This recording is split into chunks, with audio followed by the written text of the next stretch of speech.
This is your Wednesday Daily Delivery. I am Michael Rand. Lots of stuff going on right now. Going to spend a decent part of today's show still talking about the Vikings. Chip Scoggins, Star Tribune columnist, joins me here in just a little while. Played a little game with Chip, read him 5 quotes.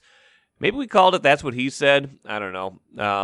Not sure of the branding on that, or if you guys even get the Office reference. Kind of have to be of a certain age and cultural reference point there. But I read him 5 quotes that I thought were particularly important from the last few days with key stakeholders in this Vikings decision to fire Mike Zimmer and Rick Spielman.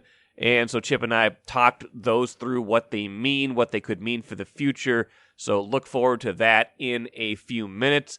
Get to a point on the Vikings draft as well, and also spin things a little bit forward for you too. But first, what did I miss? Timberwolves. Something other than the Vikings this week. Timberwolves played Tuesday night, lost at New Orleans, a struggling team. No Zion Williamson. Wolves, relatively full complement of available players, although Jalen Noel injured during the game, but not one of their top 7 or 8 rotation players, at least at the start of the season. A loss, but not someone who should determine that you are going to lose to the Pelicans. But the Wolves lose nonetheless. They sleepwalk through some of the early parts of the game and can't get it going quite enough. Lose on a kind of a heartbreaker. Brandon Ingram makes a long 3-pointer to break a tie in the closing seconds. 128 to 125 is the final. Wolves defense had been playing pretty well, did not play well in this game. And again, I'm talking with Chip in a few minutes here about some key quotes from the Vikings. There's a lot of key things that Wolves players said after the game. The first one from Karl Anthony Towns, I'll play that for you right now. We can't fall for the media hype. It's as simple as that. We can't fall for the media hype. Same thing I've been told in Kentucky is the same thing. I know how it is. I've seen it. They've done it to me enough. They build you up. I've always been told, they're gonna keep feeding the pig. They're gonna keep feeding the pig, and then as soon as it's as big as possible and it has the most, it's the most wanted, is gonna, they're gonna slaughter you. You can't listen to the media. Like, we know they hyping us up. Oh, great. It shouldn't be something that the media make us feel good. We gotta go out there and play. My first reaction to that is, I'm sorry, what? Who's loving up and lavishing praise on a team that is 20-21 at the midpoint of the season and hovering right into that play-in, maybe playoffs territory in the West. This team is certainly better than it has been in recent years. I think people can see some potential here. I think they're seeing competent basketball. But Carl, one game under 500 just got a coach fired with the Vikings. Nobody is loving up a team with that record. Like I said, maybe we can see some potential here, but you've got a lot more to accomplish before you worry too much about people getting in your ear about how good you are. The Wolves are not good yet. The Wolves are competent right now. They have pieces that could make them better, but this is not a good basketball team yet, especially if they don't have the consistency to beat New Orleans, if they think they're just going to go in, like Cat said, which was accurate, and just waltz in and win this game. So, if his overall messaging was we can't get too high, can't get too low, I get that, but the piece of it about the media just talking them up, no, sorry, Carl, I don't buy that. Nobody is talking you up. In fact, everybody's waiting for you guys to find more consistency than anything else. Patrick Beverley, not surprisingly, did not like the team's defensive effort, defensive approach. Not many people would after you give up 128 points, but he had some interesting things to say after the game as well. Those are trick games.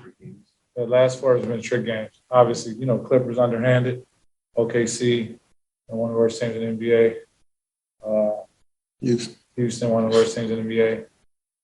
So you get in the zone. Obviously, you scoring a lot of points. Yes, that's what you think is the recipe that's winning. And that's not. Our recipe has always been defense. And we don't beat defense. I mean, we don't play defense, and anybody don't play defense. You can get beat by anybody in that show tonight. That's pretty much spot on. I mean, and Beverly, he's a veteran. He's been around this. He kind of knows how you have to approach games like this, and you have to play defense every game. Wolves came in, I think, at 8th in the league in defensive efficiency, and you're going to have lapses. You're going to have off nights. I get that, but that if there was an approach problem and an expectation that you could win this game with offense, I think that did show itself in this game. And unfortunately for the Wolves, but maybe fortunately for a wake-up call, they were not able to win this game. And finally, Anthony Edwards, probably his own biggest critic, assessing a game in which, his final stat line looked just fine, ended up with 28 points on 10 of 21 shooting, 6 of 12 from three-point range, but 20 of those points coming in the fourth quarter with the Wolves trying to rally and not getting it done. So here is, Anthony Edwards talking about his need for more consistency in the game. I didn't do nothing in the first. I think I had 0 with 2 minutes left in the second, 0 rebounds, like same stat line. So I blame myself. I can't perform in the fourth and not perform in the first and second quarter. Now, listen, this is just one game. We can't treat the NBA like the NFL, where every game is just magnified. Every game, is just live or die with every outcome. It doesn't work over 82 games versus 17. It certainly doesn't work in baseball with 162 games. That said, we've seen enough of these games happen for the Wolves this year where they have these lapses. They start playing well, then they have some lapses, and then things turn the other direction. Now the schedule gets a lot harder for them as well. They have to play Memphis, which is on a huge roll. They've got a bunch of other tough opponents here coming up. They got to avoid having this turn into the kind of slide that can put them back into that 4, 5, 6 games under 500 category instead of right around 500. So how they respond to this game will be important, and it sounds like from postgame they had a lot on their minds at the very least. Take a playcation to Mystic Lake for 24/7 gaming, fun restaurants and bars, and luxurious hotel rooms. And join Club M to bask in the rewards. Follow the lights to Mystic Lake, where every day is playday. Chip Scoggins joins Daily Delivery right now. Star Tribune columnist, does a great job covering a variety of things. Wrote about the Vikings this week, as a lot of us have. It's kind of the big story right now, obviously, with Mike Zimmer and Rick Spielman fired on Monday as head coach and general manager, respectively. Chip, how you doing? I'm doing great, Michael. Thank you. You are welcome. Glad to have you. I'm going to play a little. That's not really a game, but I'm going to read you 5 quotes. We can call it That's What He Said. If you're a fan of The Office of a certain age, you'll know that's a reference. Otherwise, it's just a statement of fact of something someone said. But before I read 5 quotes from key people involved in this Vikings decision, just maybe get your take right off the bat on what your reaction was Monday when you heard the news that it was Spielman and Zimmer who both got fired. Yeah, I got to be honest. Not surprised with Zimmer. I just felt like there was no chance he was going to come back. With the way this season went and the frustration with this team underachieving, and you're missing the playoffs for the 3rd time in 4 years, and it just felt like that his tenure had run its course. I was a little surprised because we were starting with Spielman, because we were starting to hear the chatter of, we know the Wilfs trust him, and he's kind of been their security blanket on all football issues. They stay in the background on the football and leave those matters up to him. And so you start to hear chatter that maybe they would kick him upstairs to a different title, president, senior advisor, whatever, and bring in a new GM. So I sort of felt like that was the direction they were going to go, even though I totally disagreed with it. And I felt like it was going to create an awkward dynamic with the new person coming in. So I think they got it right. It just never made sense to me that if you're going to bring in a new GM and say, we need a fresh eyes, we need a fresh perspective, we want a new direction. And oh, by the way, the guy who's done the job for 16 years is going to be right down the hall. That just made no sense to me. So I think what they did was the right course of action. And I guess it was a little surprising that they that they did move on from Spielman too. That was about where I landed on it as well. And if we kind of dip in now to these 5 quotes, I think it kind of gets to the heart of some of that. But I want to read one from Mark Wilf, who was available to the media on Monday, said, "Listen, the results speak for themselves. We're not satisfied. It's not where we want to be. But again, we have an excellent organization. We have great components of a roster here to build on. I think any coach and GM knows there's something to build off here. We're really committed as owners to providing the resources to make sure we can keep competing year in and year out at the highest levels and try to get championships." And I probably could have stopped at, "Listen, the results speak for themselves. We're not satisfied." But what do you, that kind of lays it all out there, but it does probably speak to why this was a package deal. Yeah. And Michael, you look at the money the Wilfs have spent on the football operation. And we've heard it time and time again from Spielman, whoever, that whenever they ask, the Wilfs say yes. And they put out a lot of money to get Kirk Cousins, and Rick Spielman and Mike Zimmer sold him on, hey, he's going to be the quarterback that puts us over the top. Look at the contracts and the money they spent on the veterans. And so I think from the Wilfs, who will tell you straight up that they're not the football experts, but they probably look at it as like, okay, we're spending $35 million on the quarterback. You have Justin Jefferson, Dalvin Cook, Daniil Hunter, Eric Kendricks. They see the star power, and they're probably not breaking down the roster and say, oh, they have some flaws here and this and that. But they're just looking at the money they're spending, the star quality they have on this team. And also, Mark mentioned it yesterday, the number of close losses they had. And you look at how many games that they were right there for them to win and didn't get it done. In their eyes, they're probably thinking, well, if we had a new coach, I think they probably shift that more to the coaching and not being able to get the team over the hump. Then, hey, this roster just needs a complete teardown. And Mark Wilf was asked about that yesterday. He's like, is this going to be a classic rebuild? He's like, no, I don't even want to entertain that discussion. He said, I think the term he used was super competitive in 2022. And so in their minds, I think this staff and front office didn't get enough out of the roster that they have. And that can work. I mean, I think maybe we even look back to the Wild a few years ago when Fenton was brought in and he was asked, is this a rebuild? And they try to dance around that subject. I can't remember the word they used at the time, but there was a certain word they kept repeating at the time that the revamp. I don't know what I can't remember. The tweaks. That's what it was. It was tweaks. That was You're right. And that was Craig Leopold. Because listen, Mike, no owner is going to say, yep, we're in a rebuild, because that is a tabooed word in the sports world nowadays. That means we're going to be really bad, and no owner wants to say that. So they'll say tweaks or they'll massage the word. But you look at this roster, and they have the next person that comes in there has some major, major decisions to make. Yeah, that's true. And for the Wild, it has generally worked so far. They were able to, become one of the better teams in the league without ever having to become one of the worst teams in the league.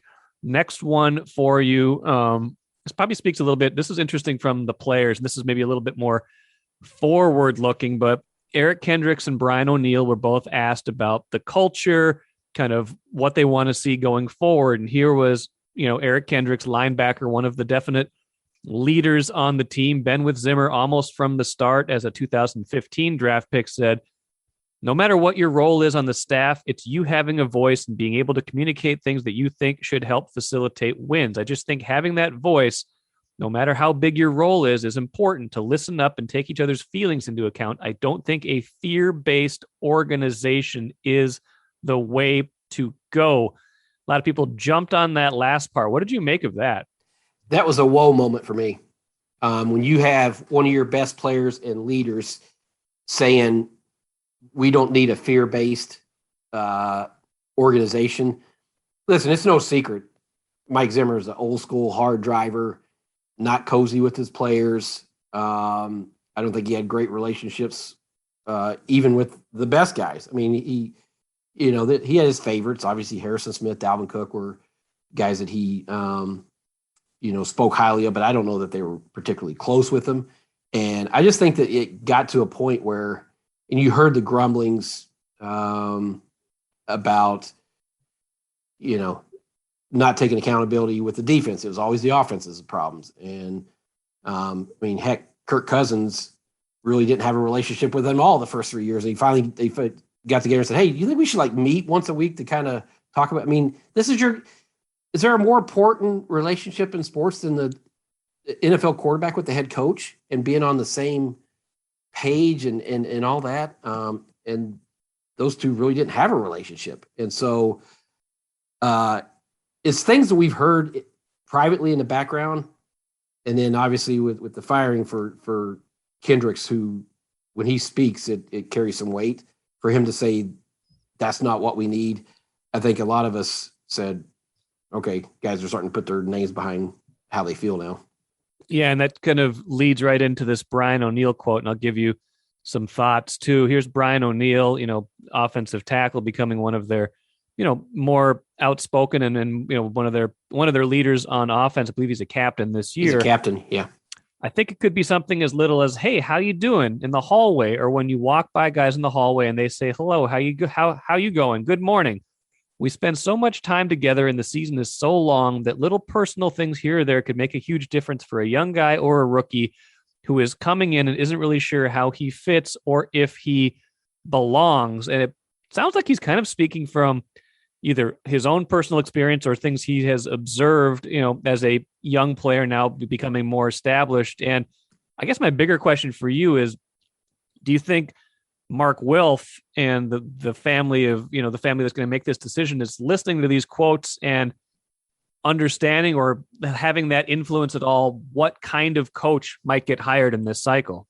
Yeah, there's no doubt that they have an understanding of it, because Mark Wilf spoke before any of the players did yesterday, and he must have said collaboration, communication, and I forgot what the third one was, 15 times.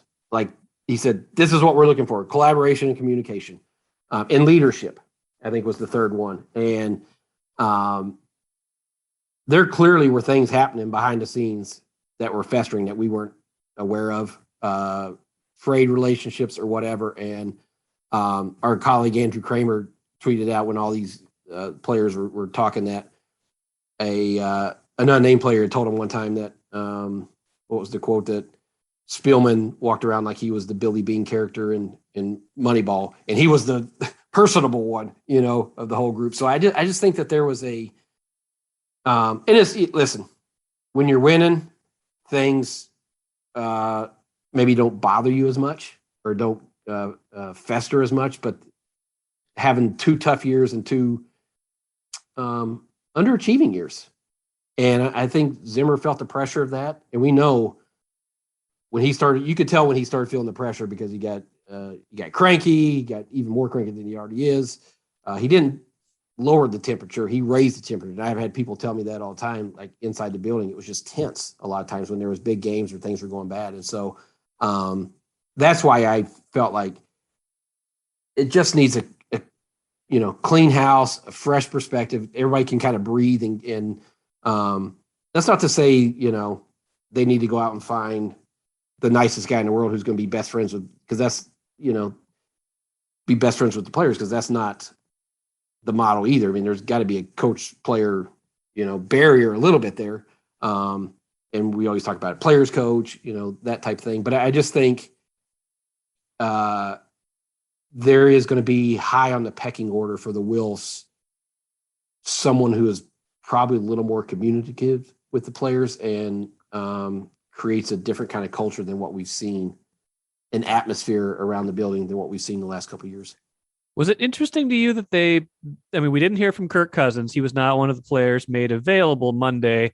Maybe we'll hear from him at some point. Maybe it'll be a while till we hear from him, because that's an interesting off-season decision they have to make on him. But was it interesting to you that they picked players to make available that were communicating these things? That, sometimes when there's a firing, it's kind of company line. They're kind of, not that they were, talking, naming names so much, but the comments, interpreted in a certain way were not certainly overwhelmingly flattering about what was going on. No, and you didn't have to read between the lines.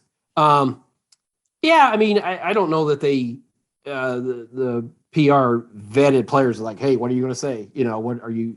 I think they just pick leaders. I mean, Eric Kendricks is a leader. Brian O'Neill's a leader, and said, say what you feel. They don't know what questions, every question they were going to get asked, if they were going to get asked about the culture. And so I appreciated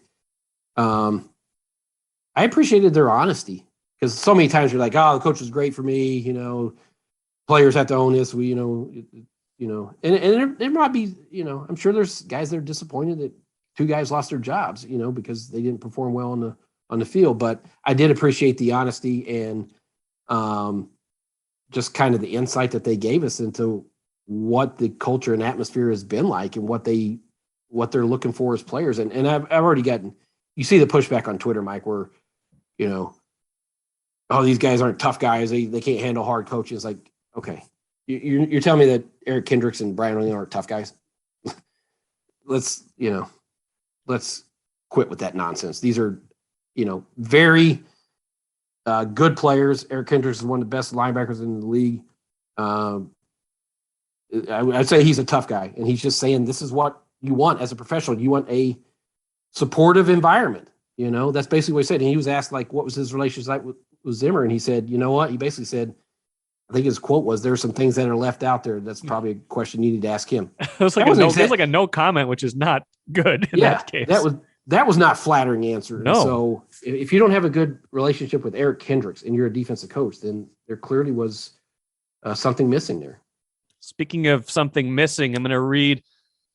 It's the fourth one out of 5. Mike Zimmer's statement. We didn't hear from him, but he did release a statement. It said, "I have given my heart and soul to this organization and to the players.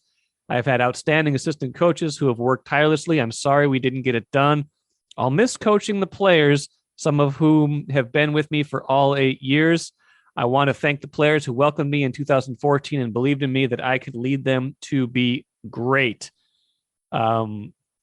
No mention of the Wilf family, no mention of Spielman. Pretty self-serving statement to a certain degree. It wasn't like scorched earth, but when I read it, I was like, there's a certain message being sent there. Yeah, and we started to hear veiled shots from Zimmer. At back in training camp when he talked about he was concerned about the depth, and we created this top-heavy roster, and you have expensive guys, so you can't fill in. And abundantly clear, he did not want Kellen Mond drafted. I mean, this was. Do you think? Yeah, he's looking at it as like this is a make or break. I would assume he's looking. I mean, everybody was saying it, so you had to feel that this was a pivotal year for his tenure, and you draft a quarterback that's not going to be able to help him in the third round, which I didn't like the way Zimmer answered that at Green Bay, just unnecessarily harsh. I mean, he could have handled that better. I don't know if Kellen Mond's any good, will ever be any good, but just to dump on a rookie like that for that way, I felt was out of bounds a little bit. But no, so I'm sure he's probably. I think Zimmer. He was asked after the game Sunday, was the roster? Did he have issues with the roster, and was it set up the way he wanted? He said, "You know what? Let's get in that discussion another time." I think he felt like they were. Well, go back to 18, Mike. I think he felt like the Cousins contract was going to hamstring to be able to plug holes and fix areas. Yeah, I agree with that. And I think you're right. He kind of saw this coming to a certain degree. And I don't think he's wrong about some of that roster assessment. I mean, look at the draft this year. They got basically no production from any of their 4 third-round picks this year. And that's again, that's the accumulation. You could have maybe moved up with some of that equity and gotten some real difference makers instead of taking some shots that have not paid off yet with Wyatt Davis, with Kellen Mond, like we said, and some of the other people they took in the third round. Last one, Spielman's statement was really long. I don't know if I'm going to read all of it, but certainly a lot more gracious kind of his voice to the Vikings players, coaches, and staff. I sincerely appreciate your tireless efforts to win and your dedication to this community and the fan base. There are so many talented people throughout this organization, and because of that, the Vikings will continue to be a special place in the future. Finally, I want to thank Ziggy and Mark Wilf and the entire Wilf family for believing in me and consistently providing the resources for us to be successful as a football operations staff. It is not common in the NFL to be in a position for this long, which goes to show how this ownership group believes in stability and supports their leaders. While today is emotional, I wish the Minnesota Vikings and Vikings fans nothing but future success. Yeah, and he's been there so long, and we know the Wilfs really like Spielman as a person, trusted him as football. But I just felt like it would have been him and Zimmer were such a package and such a tandem, even though it kind of got frayed there at the end, I think, that you couldn't just put this all on Zimmer, right? There's personnel mistakes. The Cousins thing hasn't worked out the way they thought it was. With every GM, we can go back and forth on, he drafted this guy, he drafted that guy. He took Ponder, but he also got, Daniil Hunter. I mean, everybody's going to have hits and misses. But I felt like his inability to draft and develop a quarterback. Now, some of that's bad luck. Teddy Bridgewater blowing out his knee. Can't help that. But the quarterback situation never really got resolved in the way that they wanted. Neglected the offensive line for so many years. Now, in the last couple of years, they've really turned their attention to it. But I just think when you look at it in total, there's enough personnel issues with the roster that you couldn't just say, this is a Zimmer problem, right? This is a Zimmer. And how do you go forth, with a GM that's been tied to the head coach and they've been together for 8 years and just say, you know what, we're going to put this on coaching and let Spielman run it back with a new coach and then have to figure out the quarterback situation. It was, I just felt like it was time, right? It was just time for a fresh set of eyes and a fresh perspective. For sure. And it just, maybe the two statements from those guys underscored kind of their mentality and maybe a little bit of Spielman always thinking about maybe the next move or a potential next job, not wanting to burn bridges, and Zimmer maybe just kind of not caring at this point about anybody's feelings. Yeah, well, Zimmer's that's how he is. He's not gonna pander and say something he doesn't feel. And someone asked me the other day if I think he'll get another head coaching job. I don't.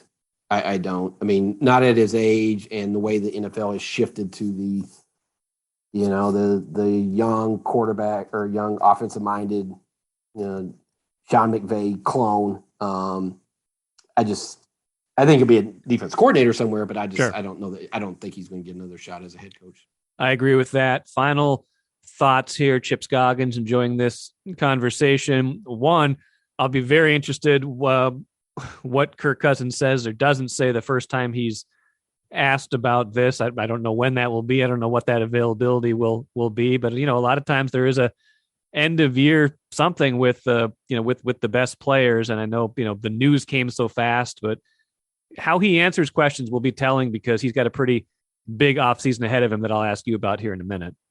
Yeah. Obviously it's been a very tough year for Cousins in terms of perception and public perception. And he's kind of been, there's been a big spotlight on him. So, and we know his relationship with Zimmer wasn't great. And so it'll be interesting to see how he handles it. He dodged the question about it, I think, Sunday. And I don't know that we will have an offseason thing with him. And here's the thing, Mike, you get a new GM in here. I would have to think you're going to want to try to trade him because you don't want to extend him, right? To bring the cap number down. And certainly don't want to have to pay him $45 million, have a $45 million cap hit this coming year. So that's number one on the order of business for the new GM is you have to figure out him, and I think you're going to have to try to trade him somewhere. That was going to be my last question for you. Like, gut instinct, is he the starting quarterback for the Vikings in game 1 of 2022? I'm going to say no. I just think you're going to have to, I just don't think any GM is going to come in here and say, the only way we can get that cap number down is to extend him, 2-3 years. Do you really want to go through 2-3 more years with everything that's happened and where you're at? Now, a head coach might say, okay, we're going to give you an option, a rookie or Kirk Cousins. A head coach is going to take Kirk Cousins. I mean, You just are. But for the, if you're taking a long view here, I think they're going to try to trade him. And, will they have to eat some of the salary? Probably, right? I mean, I don't know any team's going to take on you because you have to restructure. I don't know how that works. That's a Rob Brzezinski question. But my hunch is they're going to work really hard to try to trade him. That is my hunch too. It'd be interesting off season if that is indeed the case. It already is an interesting off season. I'm sure we'll have more to say about that with Chip Scoggins, and others as the weeks and months go on. Good stuff, Chip. We'll talk to you soon, all right? All right, thanks, Mikey. Interesting to me that Chip thinks they will trade Kirk Cousins. I'm of the same mind, but, if you had to put a number on it, I'm not sure if it's a better than 50-50 chance that he is traded, but the biggest offseason question is what his trade market will be, and that is a question, I suppose, for the new general manager. And on that end, let's finish with the cooler. Couple things on that note and personnel decisions. One, there's a little snippet on StarTribune.com just reminding us the Vikings draft 12th this season. Quick to point out that the last time they picked 12th was when they chose Christian Ponder. I already had on my brain just the fact that whenever they have hired a new head coach recently, they have immediately drafted a quarterback. They hired Brad Childress in 2006. They drafted Tavares Jackson in the second round that year. Leslie Frazier takes over on a permanent basis in 2011. That was, of course, the year they drafted Ponder in the first round. And 2014, Mike Zimmer takes over, and they draft Teddy Bridgewater in the first round. Now, not a real surprise when you're hitting reset with a head coach. A quarterback is probably something you're looking for, but interesting to think about as they approach the 2022 draft, which is not supposed to be quarterback heavy, but does have some names that could be available and could be draft worthy in the middle of that first round. So we will see about that. And interestingly enough, too, Ben Gessling reporting that today we should start to hear some names, perhaps, for some candidates they are interested in. It sounds like they will hire a general manager before a head coach, which makes sense. But looking forward to hearing some of those names, and I'm sure we'll talk a little bit more about that Wednesday on the Access Vikings podcast. That will do it for me here today on Daily Delivery. Phil Miller, I think, is going to join me on Thursday. A little baseball talk. Sounds like negotiations between the union and owners will resume on Thursday. Maybe we can get a baseball season started on time. That would be great. So we'll talk to Phil about that and some other Twins subjects. Thank you so much for listening today. Be back at it again on Thursday.